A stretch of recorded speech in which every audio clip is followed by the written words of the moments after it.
કોર્પોરેટરના પરિવારને ટાર્ગેટ કરનાર બિલ્ડરની ધરપકડ. અશફાક રિફાઈએ મજૂરના નામે ડમી સિમ કાર્ડ વાપરી અને ધમકી આપી.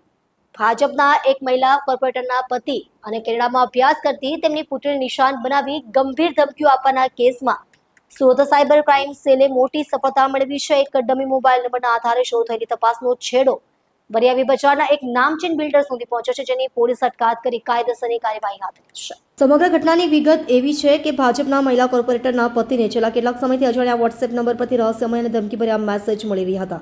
આ મેસેજમાં ખૂબ જ ચાલાકીપૂર્વક અને ગંભીર રીતે ધમકી આપવામાં આવી હતી. મેસેજમાં લખાયું હતું કે તમારી દીકરી વિદેશમાં ભણવા ગઈ છે, તેને ખૂબ ખૂબ અભિનંદન. શહેરમાં કોઈની સાથે ખોટું ન કરતા, નહીં તો ઈશ્વરની શક્તિ તમારી છોકરી સાથે ખોટું થવા દેશે.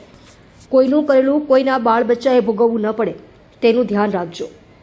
આ મેસેજ બાદ પરિવારમાં ફફડાટ વ્યાપી ગયો હતો. મહિલા કોર્પોરેટરના પતિ આ મામલે સુરત સાયબર ક્રાઇમ સેલમાં ફરિયાદ નોંધાવતા પોલીસ એક્શનમાં આવી હતી. ટેકનિકલ સર્વેલન્સ અને ટેકનિકલ વર્કઆઉટ દરમિયાન પોલીસને જાણવા મળ્યું કે જે નંબર પરથી મેસેજ આવ્યા હતા તે એક ડમી નંબર હતો. પ્રાથમિક તપાસમાં આ નંબર એક સામાન્ય મજૂર વર્ગના માણસના નામે હોવાનું બહાર આવ્યું હતું, પરંતુ ઊંડાણપૂર્વકની તપાસમાં ખબર પડી કે આ નંબરનો વાસ્તવિક ઉપયોગ કોઈ મજૂર નહીં પણ શહેરનો એક બિલ્ડર કરી રહ્યો હતો.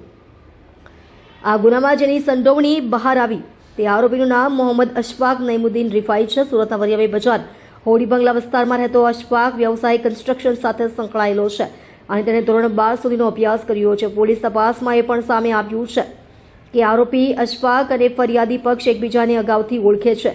જૂની કોઈ અદાવત કે વ્યવસાયિક હિતોને કારણે આ ધમકી આપવામાં આવી હોવાની આશંકા સેવાઈ રહી છે. હાલમાં સુરત સાયબર ક્રાઇમ સેલે આરોપી બિલ્ડર મોહમ્મદ અશફાકને નોટિસ પાઠવી તેની ધરપકડની પ્રક્રિયા પૂર્ણ કરી છે. પોલીસ અધિકારીના જણાવ્યા અનુસાર બિલ્ડર દ્વારા મેસેજ મોકલવામાં આવ્યા હોવાના પુરાવા મળી ચૂક્યા છે. હવે પોલીસ દિશામાં તપાસ કરી રહી છે કે કેનેડામાં કોર્પોરેટરની દીકરી પર જે 3 હુમલા થયા હતા તેમાં આ બિલ્ડર કે તેના કોઈ સાથીદારોનો હાથ છે કે નહીં. શું આરોપીઓએ વિદેશમાં પણ કોઈ સ્થાનિક ગુંડાઓને સોપારી આપી હતી?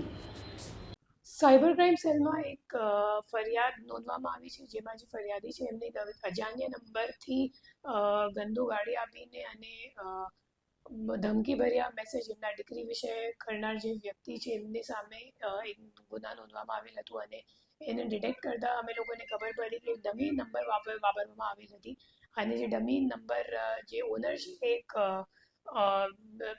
લોઅર વર્ગનો મજદૂર જેવો માણસ હતો. એમની પૂછપરછ કરતાં ખબર પડી અને ટેકનિકલ વર્કઆઉટથી ખબર પડી કે ખરેખર આના પાછળ એક અશફાક કરીને બિલ્ડર છે અને એને જે ફરિયાદી છે એમને ધમકીજનક જે મેસેજીસ છે એ વોટ્સએપ ઉપર કરી હતી અને જે ફરિયાદી છે એમના જે દીકરી કેનેડામાં ભણતી હતી અને ફરિયાદીને પછી બીક લાગી અને હુમલો મતલબ એમને એમ લાગ્યું કે કદાચ હુમલો થઈ જશે એના દીકરી ઉપર અને એના માટે પછી દીકરીની પરત ગુજરાત બોલાવી લીધું છે અને આ ગુનાનું ડિટેક્શન અત્યારે મતલબ આ દિશામાં તપાસ ચાલુ છે કે ખરેખર જે હુમલો કરનાર વ્યક્તિ છે કેનેડામાં એ બિલ્ડરથી સંકળાયેલ છે કે કેમ એ જોવા ઉપર બાકી છે.